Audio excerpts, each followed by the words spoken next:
আপনারা জানেন বেশ কিছুদিন থেকেই আমরা একটা প্রয়াস নিয়েছিলাম যে গণ অভ্যুত্থান, যেটা হাজারো প্রাণের বিনিময়ে, শত সহস্র অগণিত মানুষের রক্তের বিনিময়ে যে গণ অভ্যুত্থান হয়েছে, যে গণ অভ্যুত্থানের বিনিময়ে আমরা একটা গণতান্ত্রিক যাত্রায় বাংলাদেশকে নিয়ে যাওয়ার জন্য স্বপ্ন দেখছি। একটা নতুন বাংলাদেশের আকাঙ্ক্ষা আমাদের মনে জাগ্রত হয়েছে।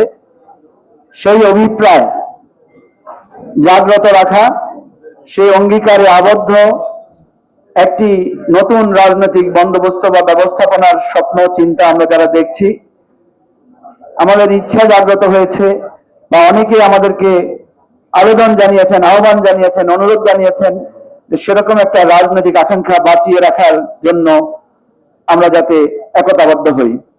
এই অনুপ্রেরণা এবং আশা থেকেই আমরা একটা আহ্বান জানিয়েছিলাম।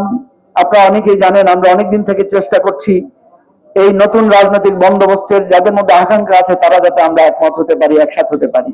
আজকে আপনাদের সামনে আমরা ঘোষণা করছি যে আমরা একটা জুলাই অভ্যুত্থানের অঙ্গীকার, প্রত্যাশা এবং জুলাই অভ্যুত্থানের ভিত্তিতে বাংলাদেশকে একটা নতুন রাজনৈতিক দিশা দেওয়ার জন্য আমরা প্রাথমিকভাবে তিনটা দল আজকে এখানে হাতে হাত মিলিয়ে আপনাদের সামনে এসে দাঁড়িয়েছি। এবং এখান থেকে আমরা আহ্বান করছি সকলকে, যারা এই নতুন রাজনীতির সূচনা করতে চান। আমি একটা কথা আপনাদেরকে বলি, পুরানো রাজনীতি দিয়ে কিন্তু পুরানো রাজনীতির ফ্যাসিবাদকে দমন করা যায় নাই, পরাজিত করা যায় নাই। নতুন ভাষায় প্রতিবাদ, নতুন ভাষার সংগ্রাম, নতুন ভাষার কর্মসূচি, সেই নতুনদের নিয়েই আমরা আবার ঘুরে দাঁড়াতে চাই। আমাদের অনেক ভুল ত্রুটি আছে। আজকে আমি সকলের পক্ষ থেকে আপনাদের কাছে ক্ষমা চাই, দেশবাসীর কাছে ক্ষমা চাই। আজকে আমরা আমাদের নতুন এই রাজনৈতিক জোটের আমরা ঘোষণা করব। আমাদের পক্ষ থেকে যিনি এই জুলাই গণ অভ্যুত্থানের নেতৃত্বের সামনের সারিতে ছিলেন, যিনি গ্রেফতার হয়েছেন, যিনি গুমের শিকার হয়েছিলেন, নির্যাতনের শিকার হয়েছিলেন, তারপরে দমে না গিয়ে নানা কৌশল এবং নানা কর্মসূচির মধ্য দিয়ে দেশবাসীকে এই বিপ্লবের জন্য, এই গণ অভ্যুত্থানের জন্য জাগ্রত রেখেছিলেন, তাদের সকলের পক্ষ থেকে, আমাদের সকলের পক্ষ থেকে আমাদের ভাই, আমাদের বন্ধু নাহিদ ইসলাম আজকে আমাদের এই নতুন রাজনৈতিক ঐক্য এবং সামনের পথ চলার বিষয়ে আপনাদেরকে ঘোষণা দিবেন। এরপরে যদি আরো কোনো কথা থাকে, প্রশ্ন থাকে, আমরা দিব।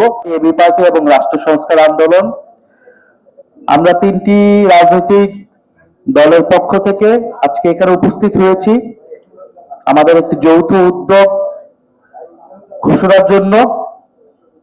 এবং দীর্ঘদিন ধরেই আমরা এই একটা ঐক্য প্রক্রিয়ার ভিতরে ছিলাম। আমরা চেষ্টা করতেছিলাম যে 24-এর গণ অভ্যুত্থানের পরে যে পরিবর্তনের আকাঙ্ক্ষাটা বাংলাদেশে তৈরি হয়েছিল, মানুষের মধ্যে তৈরি হয়েছিল, এবং যেখান থেকে দাবি উঠেছিল নতুন বাংলাদেশের এবং সংস্কারের, কিন্তু আমরা ঐক্যমত কমিশনের পুরো প্রক্রিয়ায় এবং গত প্রায় দেড় বছরে আমরা কিন্তু তার সম্পূর্ণ বাস্তবায়ন করতে পারি নাই। আমাদের সেক্ষেত্রে অনেক জায়গায় হতাশা রয়েছে। আমরা দেখেছি ঐক্যমত কমিশনে প্রত্যক্ষ এবং পরোক্ষভাবে নানান শক্তি নানাভাবে সংস্কারের বিরোধিতা করেছে এবং বাধাগ্রস্ত করার চেষ্টা করেছে। কিন্তু আমরা যারা সংস্কারের পক্ষে, পরিবর্তনের পক্ষে এবং গণ অভ্যুত্থানকে সফল করার জন্যই, তার আকাঙ্ক্ষাগুলোকে সফল করার জন্যই আন্তরিকভাবে কাজ করে এসেছে।